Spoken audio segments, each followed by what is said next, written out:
Et ça résume pourquoi, encore une fois, je vous incite à voir Collision, qui est un véritable show de catch qui se prend au sérieux et qui est sérieux. Et justement, on va faire une transition parce que pourquoi ce show est plus sérieux que Dynamite?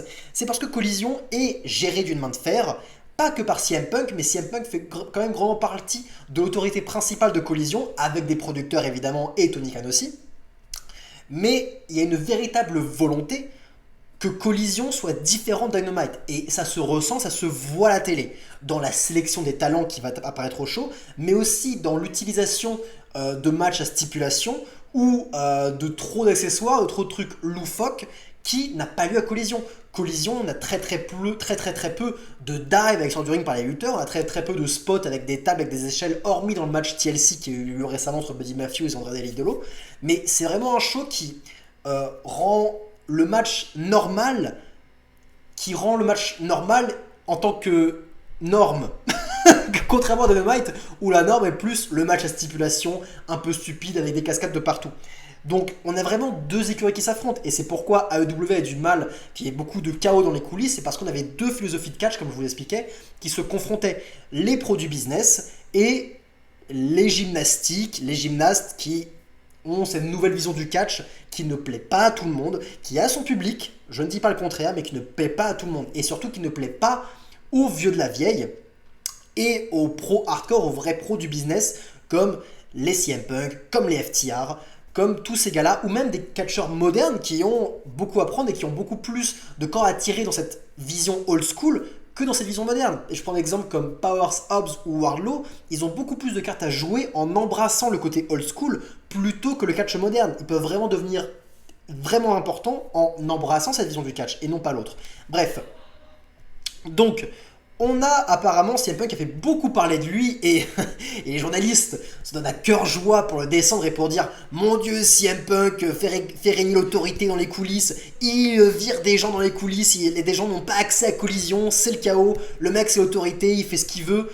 Ok, on redescend 2 secondes, je vais faire l'avocat du diable encore une fois, mais bon, au bout d'un moment, déjà, ce genre de news, je ne sais pas si c'est votre cas aussi, mais ce genre de news, je les vois sur YouTube avec ces vignettes de Inside the Ropes, avec des titres extrêmement putaclic, extrêmement simples, qui mentent. Du coup, on est sur du contenu mensonger, de la news mensongère, et ces reports d'Inside the Ropes viennent d'articles rédigés par Dave Meltzer principalement par Dave Meltzer et Brian Alvarez, principalement par ces journalistes-là.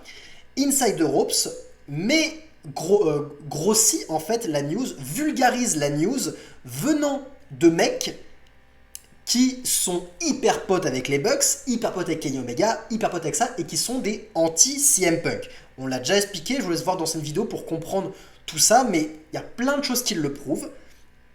Donc, toutes ces vignettes sur YouTube, sachez avant toute chose que ces vignettes sont des vulgarisations de points de vue qui sont déjà pas honnêtes. Donc, il faut les prendre avec des pincettes, des énormes pincettes. CM Punk fait l'oreiller l'autorité. Apparemment, il vire des gens dans les coulisses. Des gens n'ont pas accès à Collision.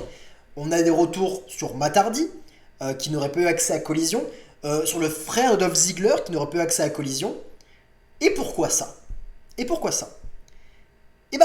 Parce que le frère de Matt Hardy, le frère de Dolph Ziggler, qui est apparu dans Being the Elite, tout comme Dolph Ziggler qui est apparu dans Being the Elite, le show des Young Bucks, donc déjà, on sent qu'ils sont proches, ils apparaissent dans ces shows de merde, avait rédigé, après la promo de retour de CM Punk, littéralement la personne la plus soft, parce qu'il critiquait les Young Bucks comme étant les catcheurs les plus soft, les plus susceptibles de la compagnie, et le frère de Ziggler a dit non, c'est CM Punk, le catcheur le plus susceptible de tous.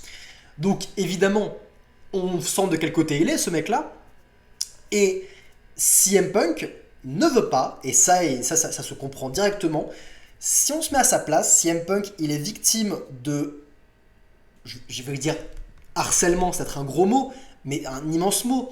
Mais il est quand même victime de harcèlement de la part de Brian Alvarez et de Dave Meltzer, qui ont reporté de la merde sur son dos H24 parce qu'ils ne sont pas dans leur camp, parce que les Young Bucks sont jaloux de CM Punk. On a déjà parlé de tout ça et je vous invite à revoir ma vidéo Le scandale CM Punk et The Elite. pour comprendre plus mon point de vue là-dessus. Mais on a un CM Punk qui, clairement,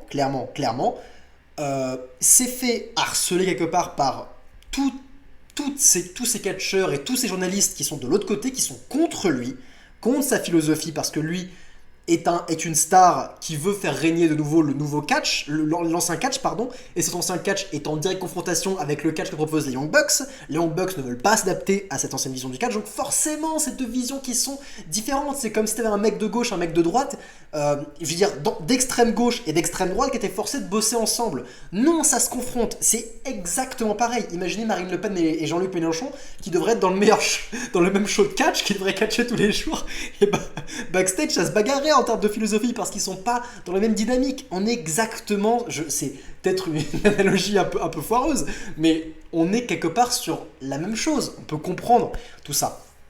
Donc tout ce que je veux dire, c'est que CM Punk, j'ai déjà détaillé son personnage, mais c'est quelqu'un qui est très fier et qui aussi, il est très œil pour œil, dent pour dent. Je dis pas que c'est quelque chose qui ne fait pas un peu gamin, je pense qu'il devrait être plus sage de ne pas jouer à ça, mais bon, il a toujours été comme ça, il continuera à être comme ça, œil pour œil, dent pour dent.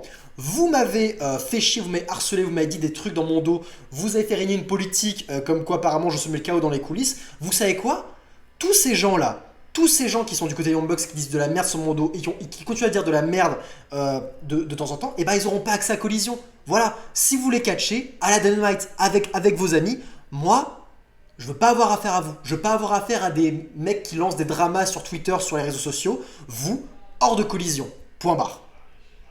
Et bah moi, je le comprends.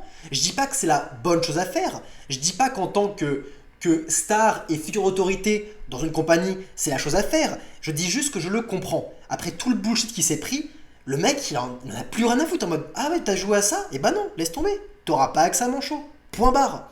Pourquoi Matardi? Matardi, parce que Matardi a littéralement pété un câble récemment sur Twitter en incendiant Jim Cornette et les fans du podcast de Jim Cornette.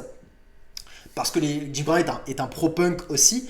Et il a vraiment incendié Jim Cornette sur les réseaux sociaux en, en pétant un câble, mais vraiment. Enfin, je vous laisserai écouter ça, mais c'est juste stupide. Le mec a halluciné. Arrêtez pas de dire, mais il faut envoyer des fleurs aux Young Bucks, faut leur envoyer des fleurs. Après tout ce qu'ils font pour vous, envoyez-leur des fleurs ou les insulter. Mais ça va pas, mec, t'as pété une durite ou quoi là? Et encore une fois, et Matardi lançait des dramas comme ça à tout bout de champ, et il en lance souvent des dramas Matardi sur Twitter. Si Buck a fait, toi, merde, tu sors de mon show, point barre, tu viens pas samedi. Si tu veux catcher, va à Dynamite. Et Jack Perry récemment voulait faire un segment avec un segment un peu hardcore à Collision où il voulait utiliser du vrai verre. Alors que normalement on utilise du verre, du faux verre, du sucre, du verre en je sais plus les termes, mais bref, du faux verre de cinéma quoi. Et Jack Perry voulait utiliser du vrai verre pour rendre ça plus hardcore et je sais pas quoi. Et tout le monde était en mode, bah pourquoi? T'es juste con ou pourquoi tu voudrais faire ça?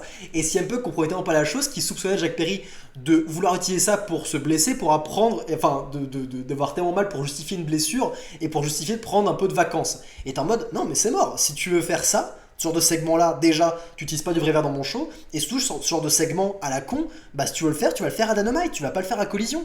Parce que nous, on n'a pas cette philosophie dans ce show-là. Donc on ne veut pas de cette philosophie-là et de ce genre de segment-là dans ce show ici. On veut proposer quelque chose de différent, donc Jack Perry, t'es mignon, mais tu vas pas proposer ça dans mon show. Point barre. C'est tout ce qui s'est passé, il n'y a pas eu plus d'altercation que ça, c'est tout ce qu'on a, encore une fois. Et quand tu vois les news, t'es en mode, si CM Punk aurait incendié Jack Perry, enfin c'est un peu ce qui en ressort, tu vois, mais non, il a juste dit, parce que c'est une idée de merde, il a dit, ton idée de merde, va la faire Dynamite, va pas la faire à Collision. On se bat pour proposer quelque chose de différent. On peut le comprendre, non? Enfin moi je le comprends tout à fait, au bout d'un moment. On parle d'un vétéran qui corrige un petit gars de 29 ans, moi en plus. Voilà, c'est juste, écoute-le. Et quand moi je regarde Collision, bah je suis d'accord, j'ai pas envie de voir Jack Perry se blesser avec du vrai verre, ça a aucun intérêt. Aucun putain d'intérêt. C'est juste stupide.